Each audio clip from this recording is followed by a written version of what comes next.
மனுஷனுடைய நேச்சுரல் குணங்கள் ஒன்று தான் குற்றப்படுத்துவான். ஒரு அப்பாவுக்கு 2 பிள்ளைங்க. ஒரு மகன் வந்து அப்பா வீடை விட்டு எல்லாம் பெற்றுக்கொண்டு தேவையெல்லாம் எடுத்துக்கொண்டு அப்பா வீடை விட்டு வெளியே போயிட்டான். எல்லாம் இஷ்டத்துக்கு வாழ்ந்து ஒரு நாள் எல்லாம் இழந்து போய் பண்ணி மேய்க்கிற வேலைக்கு போய் அங்கே கிடைக்கிற பண்ணிக்கு கொடுக்குற சாப்பாடு எடுத்து வாயில் வச்சு சாப்பிடும்ப தான் நினச்சான். ஐயோ, எங்கள் அப்பா வீட்டில் எவ்வளோ பேர் தின்னு வேஸ்ட் பண்ணுறாங்க. ஹல்லேலூயா. பாவம் செஞ்சுட்டேன். அவருடைய மகன் என்ன சொல்கிறதுக்கு நான் நினச்சில்ல, எனக்கு இப்போ தகுதியே இல்லை எல்னு சொல்லிட்டு என்ன செஞ்சான், அவன் வந்து நினச்சான் எங்கள் அப்பா வீட்டில் போனால் ஒரு நேரத்தை சாப்பாடாச்சும் கிடைக்கும் நினச்சி அவன் என்ன செஞ்சான், அப்பா வீட்டுக்கு திரும்பிட்டான். முடியெல்லாம் வளர்த்தி தாடியெல்லாம் வளர்த்தி ஒரு பைத்தியக்காரன மாதிரி பிச்சைக்காரன மாதிரி அப்பா வீட்டுக்கு வரான்.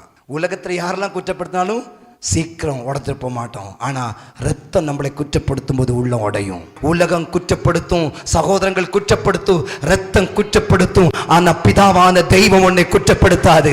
ஹல்லேலூயா. இயேசுவின் நாமத்தில் இன்னைக்கு நீ மனம் திரும்பிட்டேனா, இன்னைக்கு உன்னை குற்றப்படுத்தாத ஒரு தகுப்பன் இங்க வந்திருக்கிறாங்க. ஹல்லேலூயா. சகோதரர்கள் குற்றப்படுத்தலாம், உற்றவர்கள் உடையவர்கள் உறவுகள் எல்லாம் நம்மளை குற்றப்படுத்தலாம். ஆனால் பிதாவான தெய்வம் உன்னை குற்றப்படுத்துற தெய்வம் இல்லை.